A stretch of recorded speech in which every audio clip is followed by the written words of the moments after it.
Assalamualaikum warahmatullahi wabarakatuh. Perkenalkan, nama saya Mejasi Rahana Putri Piandri dengan NIM 877978489. Di sini saya akan menyampaikan jawaban saya mengenai tugas tutorial 3 mata kuliah Filsafat Ilmu.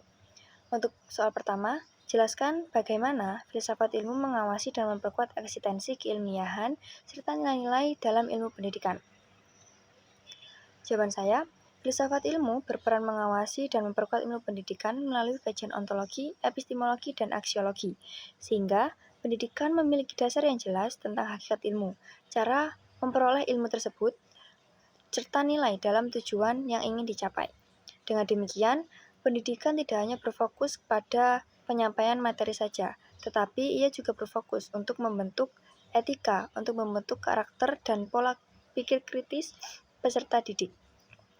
Dengan dasar ini juga, ilmu pendidikan ini menjadi lebih sistematis, objektif, dan beretika dalam teori maupun praktiknya. Soal yang kedua, jelaskan bagaimana pendidikan yang bermakna dan bernilai turut memperkuat perkembangan filsafat ilmu. Jawaban saya, pendidikan yang bermakna dan bernilai memperkuat perkembangan filsafat ilmu karena praktik pendidikan di lapangan menjadi sumber refleksi dan evaluasi bagi teori-teori filsafat tersebut.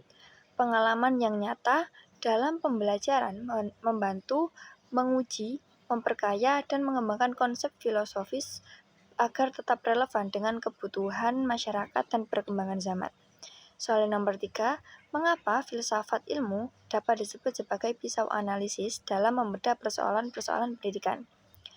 Jawaban saya, filsafat ilmu ini disebut sebagai pisau analisis karena ia mampu membedah persoalan pendidikan melalui 3 aspek utama, yaitu aspek ontologi, aspek epistemologi, dan aspek aksiologi.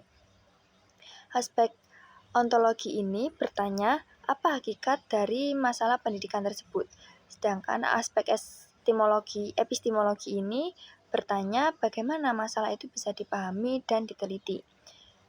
Dan aspek aksiologi ini bertanya apa nilai dan tujuan yang ingin dicapai.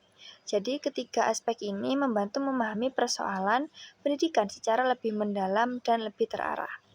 Nomor 4, berikan contoh konkret penerapan filsafat ilmu dalam praktik pendidikan. Contoh konkret penerapan filsafat ilmu dalam praktik pendidikan ini dapat dilihat pada kebijakan Merdeka Belajar atau kurikulum Merdeka Belajar. Kurikulum ini lebih menekankan kebebasan berpikir dan kreativitas. Kurikulum berbasis karakter yang mengutamakan nilai moral dan sosial, serta proses pembelajaran yang aktif dan mendorong siswanya agar berpikir kritis, berdiskusi, dan memecahkan masalah, bukan hanya sekedar menghafal materi. Sekian jawaban dari saya.